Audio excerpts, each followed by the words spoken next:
नवीन मुलं आहेत काही ते स्टेरॉइडचं प्रमाण बरेच वापरते बॉडी बिल्डिंगच्या कॉम्पिटिशनसाठी. तर त्याच्यावर काय म्हण आणि त्याचा डाएट कसा असला पाहिजे स्टेरॉइड घेणाऱ्या मुलांसाठी?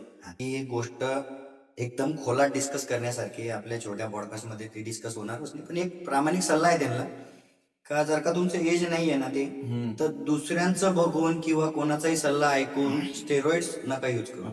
कारण आता सध्या तुम्हाला हालत व्यवस्थित, तुमची बॉडी वगैरे पर्सनॅलिटी व्यवस्थित दिसेल, वयाच्या 20-25 वर्षापर्यंत एकदम व्यवस्थित दिसेल. त्याच्यानंतर काय, जर का एकदा तुमच्या किडनीला प्रॉब्लेम सुरू झाला तर मग आयुष्यभर दवाखानाच करत बसायचा का? आणि आपल्याकडे असं आहे सध्या का याची हालत झालेली आहे, ते विचार, त्याची हालत झालेली आहे, ते विचार. आता फिटनेस दिसते म्हणून आपण ते झालं पाहिजे तसं नाही पाहिजे. ती गोष्ट चुकीची आहे. हे अवेअरनेस त्याच्यासाठीच आहे. हा, ज्याला या गोष्टीतलं माहिती आहे, जो ऍक्च्युली 10-15 वर्षापासून कोचिंग करतोय, ज्याचे ऑलरेडी क्लायंट्स आहेत, त्याला या गोष्टीतलं बऱ्यापैकी नॉलेज आहे, त्याच्याकडनं जर का तुम्ही मार्गदर्शन घेऊन बॉडी बिल्डिंग करणार असाल किंवा स्टेरॉइड्स घेणार असाल, घेतलं तर नाहीच पाहिजे. पण आता असे तर माझ्याकडे कस्टमर्स येतात भरपूर, दादा आपल्याला बॉडी बिल्डिंग सुरू करायची, आम्हाला स्टेरॉइड द्या.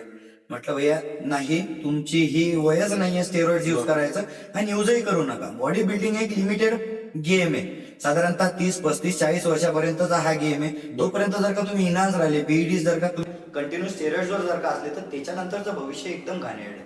बरेचसे उदाहरण आहेत, ते त्यांनाही माहिती आहे, पण मग आता सध्याचं ते बघतात आणि चालू करतात.